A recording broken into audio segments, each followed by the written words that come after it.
अस्सलाम वालेकुम first year students. Stats की कंटिन्यूस में नेक्स्ट लेक्चर है, चैप्टर नंबर 4 की वर्ड प्रॉब्लम्स कर रहे हैं। इसमें आज हम देखने जा रहे हैं मोमेंट्स अबाउट मीन, यानी मोमेंट्स अबाउट ए अगर हमें दिया हो तो उसको पहले मोमेंट्स अबाउट मीन में कैसे कन्वर्ट करना है और फिर उसके बाद इसकी वर्ड प्रॉब्लम्स करेंगे। क्योंकि इसमें 5-6 सवाल हैं तो कोशिश करूँगा कि इसको 2 वीडियो लेक्चर में सारी वर्ड प्रॉब्लम्स को हम डिस्कस कर लें। लेट्स स्टार्ट, सीधे स्लाइड पर चलते हैं। सबसे पहले आपको कॉन्सेप्ट देता हूँ कि मोमेंट्स अबाउट ए जब गिवन होते हैं तो उसको मोमेंट्स अबाउट मीन में हम कैसे कन्वर्ट करते हैं। वैसे तो मैं बार बार बता चुका हूँ क्योंकि इस पर मैंने वीडियो लेक्चर्स पहले बनाए हैं, वो वाइट बोर्ड पे बने थे। अब इसको मैं डिजिटलाइज कर रहा हूँ। सबसे पहले फार्मूला एक दफ़ा डिस्कस कर लेते हैं। Moments about X is equal to A, यानी जब किसी वैल्यू ए के मोमेंट्स अबाउट दिए हुए हों तो हम उसको क्या करते हैं, डी की is equal to X minus A होता है। तो जो वैल्यू गिवन होती है वो हमारी ए की होती है। तो इसका फार्मूला होते हैं, वो पहले हम फार्मूला लिख लेते हैं। m1 dash is equal to summation D over n, यानी क्योंकि x माइनस ए क्योंकि d होता है तो लिहाजा first moment about a is equal to summation D over n होता है।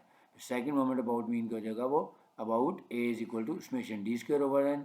इसी तरह जो थर्ड मोमेंट है about a summation d cube over n, और फिर फोर्थ मोमेंट जो है वो समेशन डी की पावर 4 ओवर एन। अब जब भी आपको मोमेंट्स अबाउट a दिए हुए होंगे तब आपने ये भी रिलेशन भी याद रखना है कि जब हमें मीन निकालना होता है तो आपको पता है मीन का फार्मूला क्या होता है, A plus summation D over N. क्योंकि समेशन डी ओवर एन को यहाँ पे हमने m1 डैश से डिनोट किया है।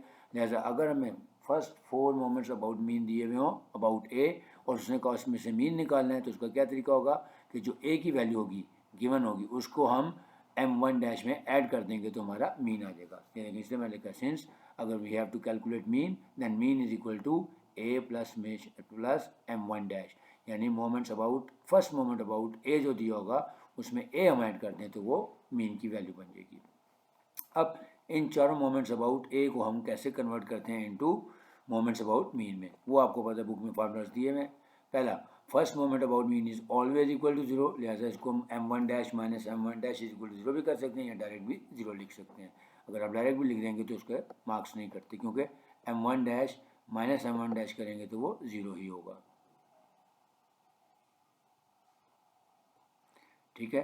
सेकंड मोमेंट, अब जो सेकंड मोमेंट अबाउट मीन है उसका फार्मूला है m2 dash minus m1 dash का होल स्क्वायर, यानी जो हमारे पास ये summation d square over n होगा इसकी वैल्यू में से फर्स्ट मोमेंट अबाउट मीन की वैल्यू का माइनस करेंगे, यानी उसके स्क्वायर को लेके उसको माइनस कर देंगे। और यहाँ पे ये भी याद रखनी है कि second moment about mean is always equal to variance होता है। लिहाजा जब हमें स्टैंडर्ड डेविएशन की वैल्यू चाहिए होगी तो हम क्या करेंगे, सेकंड मोमेंट अबाउट मीन का स्क्वायर रूट ले लेंगे तो हमारे पास स्टैंडर्ड डेविएशन आ जाएगी। यानी ये वो फार्मूलाज हैं जो आगे हमने जब वर्ड प्रॉब्लम करेंगे तो वहाँ पे यूज़ करेंगे। यानी अगर मीन निकालना होगा तो first moment about mean about A यानी m1 डैश में ए की वैल्यू ऐड कर देंगे, और अगर हमें सेकंड मोमेंट अबाउट मीन दिया हुआ हमें वेरिएंस चाहिए तो सेकंड मोमेंट अबाउट मीन की जो वैल्यू होगी यानी जो इसका आंसर होगा वो हमारा वेरिएंस होगा, और स्टैंडर्ड डेविएशन अगर निकालनी होगी तो सेकंड मोमेंट अबाउट मीन का ही स्क्वायर रूट ले लेंगे।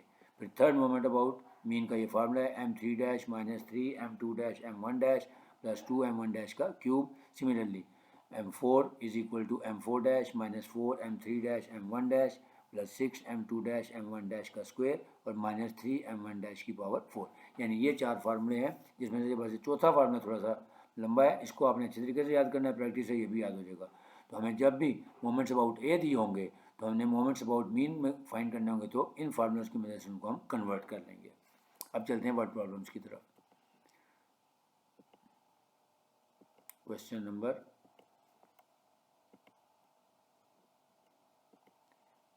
स्टक हो गया,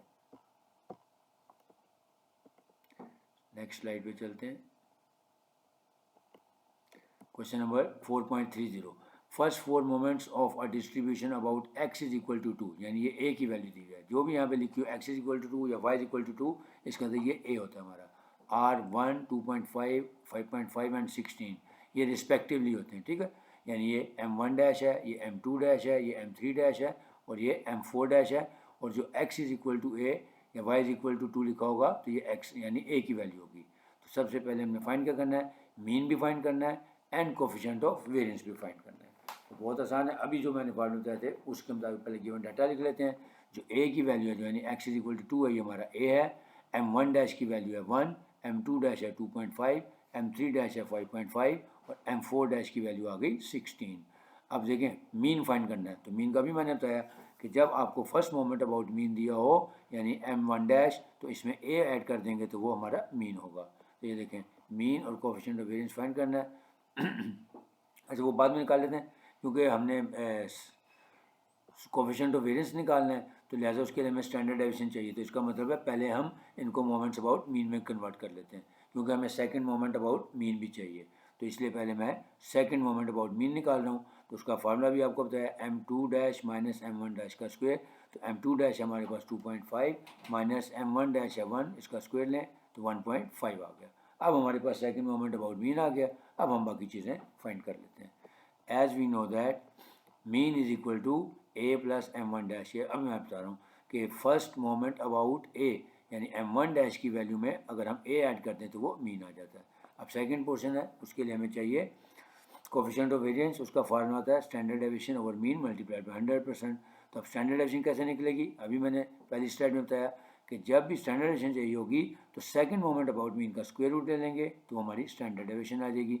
तो 1.5 का जब हमने स्क्वायर रूट लिया क्योंकि ये सेकंड मोमेंट अबाउट मीन था तो हमारे पास स्टैंडर्ड डेविएशन आ गई। अब फार्मूले वैल्यूज पुट कर देते हैं।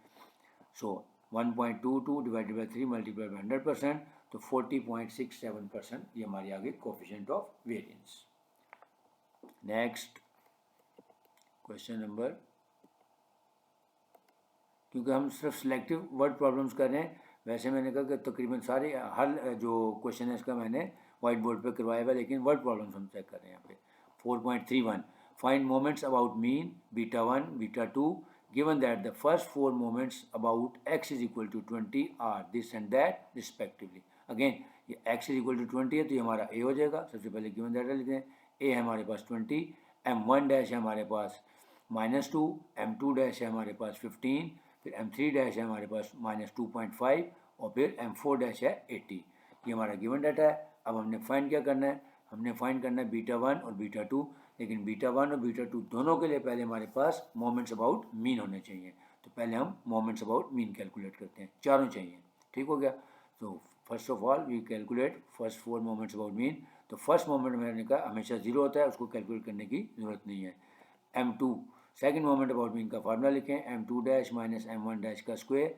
तो 15 माइनस इंटू -2 का होल स्क्वायर और इसको सिंप्लीफाई किया कैलकुलेटर की मदद से तो आंसर आ गया 11, यानी हमारे पास सेकंड मोमेंट अबाउट मीन आ गया। अब थर्ड मोमेंट अबाउट मीन का फार्मूला लिखें, m3 is equal to m3 minus 3 m2 m1 plus 2 m1 का होल क्यूब।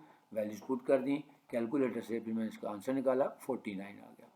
अब उसके बाद fourth moment about mean, m4 is equal to m4 minus 4 m3 m1 plus 6 m2 m1 का square minus 3 m1 की power 4। Values put की और इसको simplify किया तो हमारे पास फोर्थ मोमेंट अबाउट मीन की वैल्यू आ गई 192। अब क्योंकि हमारे पास चारों मोमेंट्स आ गए हैं तो β1 और β2 के फार्मूले होते हैं वो आपने याद किए हुए हैं। β1 का फार्मूला होता है m3 का स्क्वायर डिवाइडेड बाय m2 का क्यूब। नेक्स्ट स्लाइड खोल लेते हैं। ये देखें β1 का फार्मूला है m3 का स्क्वायर डिवाइडेड बाय m2 का क्यूब, यानी β1 जो है the ratio of the square of third moment divided by cube of second moment. ये यानी m3 का स्क्वायर डिवाइडेड बाय m2 का स्क्वायर। वैल्यूज हमने निकाल ली है। थर्ड मोमेंट था हमारा 49 और सेकंड मोमेंट था हमारा 11। तो 49 का स्क्वायर डिवाइडेड बाय 11 का क्यूब, आंसर आ गया 1.80। अब क्योंकि β1 की वैल्यू ग्रेटर देन 0 आई है तो हम कहेंगे डिस्ट्रीब्यूशन इज पॉजिटिवली स्क्यूड। यानी याद रखें जब भी β1 और β2 निकालें तो उसकी बेस पे डिसीजन जरूर दिया करें, चाहे पूछा जाए या ना पूछा जाए, इम्पैक्ट अच्छा पड़ता है।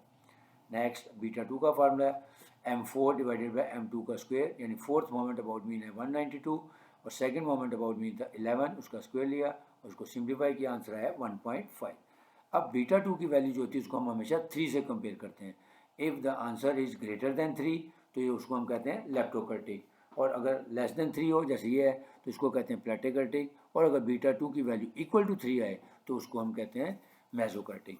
लिहाजा यहाँ पे आंसर 3 से छोटा आ रहा है, लिहाजा हम लिखेंगे as β2 is less than 3 hence the distribution is प्लेटेकर्टिक।